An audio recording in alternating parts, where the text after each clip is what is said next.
February 14, 1929, Chicago, Illinois. A garage at 2122 North Clark Street. It's 10:30 in the morning, a Thursday, a holiday, Valentine's Day. Outside, a woman is buying flowers. A kid is delivering chocolates. 2 blocks away, a priest is setting up roses on his church altar. Inside the garage, 7 men are waiting on a whiskey shipment. They're laughing. Someone made a joke. You can tell because one of them, a mechanic named John May, had his dog tied to a pipe near the door. The dog is wagging its tail. Then 4 men walk in, 2 in police uniforms, 2 in overcoats. Routine raid, they say. Everyone against the wall. The 7 men comply.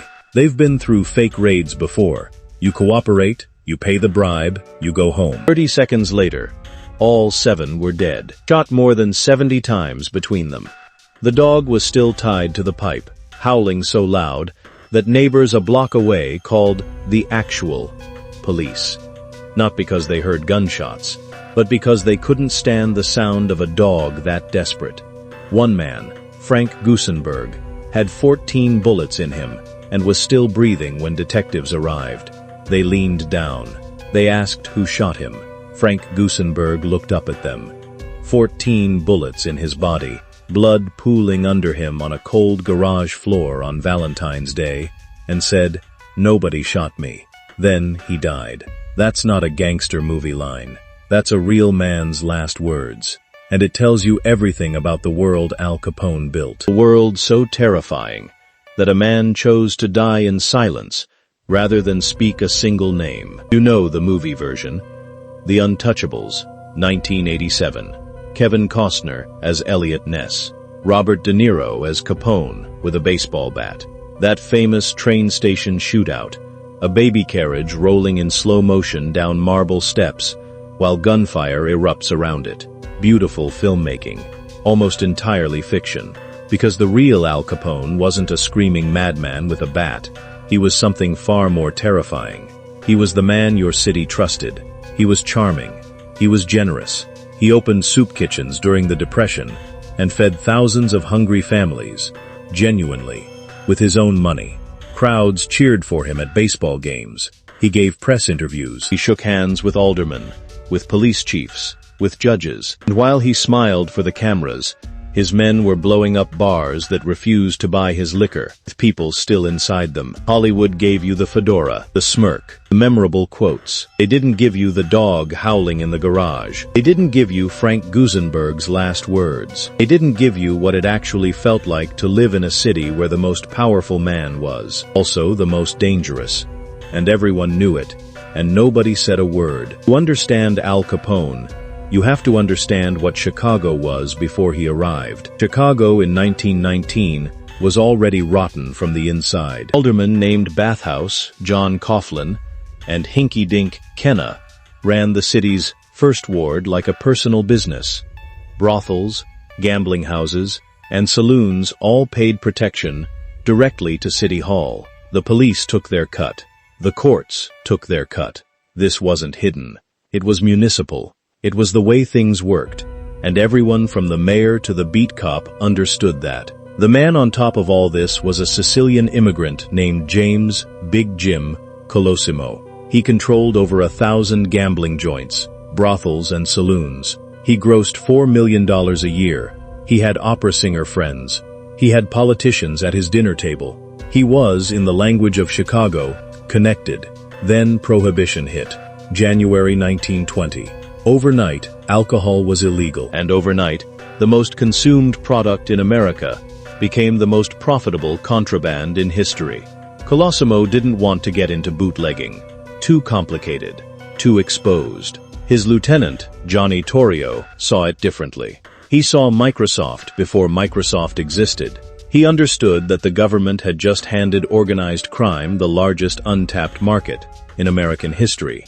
And all you had to do was be willing to be brutal enough to own it. Colosimo was in the way. On May 11, 1920, 3 weeks after Big Jim married his second wife, he was shot once in the head, in the lobby of his own restaurant. His wife was home planning their future. His killers were already gone. Nobody was ever charged.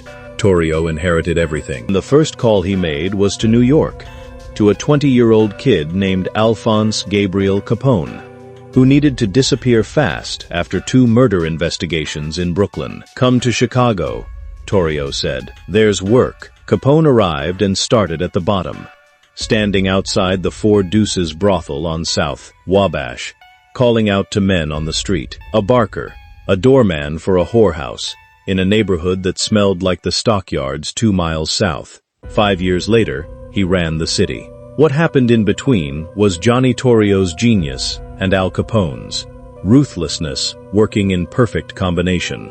Torrio organized Chicago's gangs into a cartel, divided the city into territories, set prices, negotiated peace. It was the most sophisticated criminal architecture America had ever seen. The North Side Gang, led by an Irish florist named Dean O'Banion, refused to play along. O'Banion was stubborn, funny, beloved in his neighborhood, and completely unwilling to share power with Italians. When the Jenna brothers pushed into his territory, and Torrio did nothing, O'Banion decided he was done with the arrangement. On November 10, 1924, 3 men walked into O'Banion's flower shop. One shook his hand. He was still holding the handshake when the other 2 shot him 6 times. He collapsed into a display of white lilies he'd been arranging for a funeral. The irony was not lost on anyone. North Side Gang didn't die. It raged. They shot up Capone's car.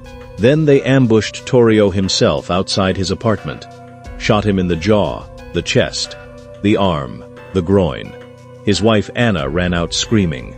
She cradled him on the sidewalk in the January cold while he bled through his coat. Torrio survived, but something in him didn't. He handed Capone everything: the breweries, the brothels, the politicians, the police, and retired. Capone was 26. He now controlled an empire worth what would be $1, $5 billion today. And the North Side Gang had just made the worst mistake of their lives. Here is the number Hollywood never put on screen. Between 1920 and 1930, the Chicago gang wars produced roughly 700 deaths, 700 people, in one American city, in one decade. And experts estimate Capone was responsible, directly or indirectly, for between 300 and 700 of those killings. But statistics are easy to ignore. So let me tell you about one. Small-time crook named Joe Howard held up Jack Guzik, Capone's financial manager, outside a South Side gambling house in 1924, roughed him up, took his money. Guzik went to Capone and told him what happened. 3 days later, Capone walked into a bar where Howard was drinking. Eyewitnesses later described what happened. Capone walked up to Howard. Howard smiled. He knew who Capone was. He couldn't believe this was really happening over such a small thing. Capone shot him 6 times in the face. Then he walked out, put on his hat, got into his car. No one called the police for 20 minutes, because everyone in that bar understood that calling the police was more dangerous than not calling them. Joe Howard had a mother. She identified the body. She never got an answer about who killed her son. The case was never solved. That was Tuesday in Chicago. Any bar that refused to buy Capone's liquor got bombed, with people still inside. Over 100 people died in such bombings across the 1920s. Not gangsters, bartenders, customers, people who were sitting on a stool, having a drink on a Wednesday night, in a bar whose owner made the wrong business decision. Their names never made the history books. They didn't have movie scenes. They were just gone. Collateral damage in a war the city pretended it couldn't see. Meanwhile, Capone was at Wrigley Field, cheering for the Cubs. The crowd around him was cheering back. Then came Valentine's Day, 1929, the garage. The target was Bugs Moran, the last surviving North Side leader. Plan was perfect. Fake tip about hijacked whiskey. Fake police to make it look like a raid. 7 men lined up against a wall, completely calm, expecting to pay a bribe and go home. What they got instead was 70 bullets in 30 seconds. Frank Gusenberg, 14 bullets in him, refused to give a name. Chose death over one word. Photographs of the 7 bodies went worldwide. For the first time, the public couldn't look away. Because this wasn't gangsters killing gangsters in a back alley at 3 a.m. This was Valentine's Day. This was a holiday. This was 7 men who woke up that morning expecting to go home to their families. One of them, mechanic John May, had written a letter to his wife the night before. Small domestic stuff. He'd asked her to pick up his suit from the cleaners. He needed it for the weekend. His wife found the letter on the kitchen table after the police came to the door. Capone was in Florida. Untouchable. Again. And that's the most chilling part of this entire story. They couldn't touch him for murder. For 7 men in a garage. For 700 deaths across a decade. For 200 brothels. For bombs in bars. For a city held hostage for 10 years. But finally brought down Al Capone, the most feared criminal in American history, was that he didn't file his taxes. Accountants, working in offices, cross-referencing receipts.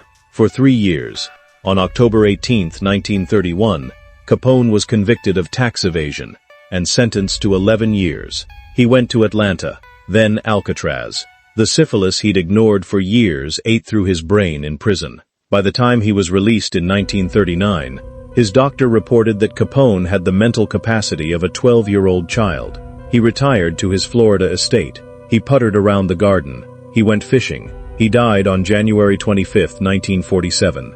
A stroke, then pneumonia. He was 48 years old. A man who'd made an entire city afraid to say his name died quietly in his bed, surrounded by family, watching the ocean. Garage on North Clark Street, where 7 men died on Valentine's Day, was demolished in 1967. Bricks were sold as souvenirs. Today it's a parking lot for a nursing home. Elderly people sit by the windows, looking out at the exact patch of ground where Frank Gusenberg spent his last breath refusing to name his killer. They don't know. Nobody told them. Banyan's flower shop is a parking garage. Four Deuces brothel is gone. The Lexington Hotel, where Capone ran his empire, was demolished in 1995. Chicago poured concrete over its own history. Put up condos where the speakeasies were. Built nursing homes on massacre sites. But here's what concrete can't cover. Frank Gusenberg's last words. John May's letter about the dry cleaning. Joe Howard's mother identifying a face that didn't look like a face anymore. A dog howling in a garage on Valentine's Day because it didn't understand why the men stopped moving. That's the real Al Capone story. Not the fedora. Not the movie quotes. Not Robert De Niro with a baseball bat. It's the silence of an entire city that knew exactly what was happening and decided every single day that it was easier to look away. Some cities still make that choice. If you found this story important, not just fascinating, important, subscribe. New documentary every week. Drop a comment. Which empire should we expose next?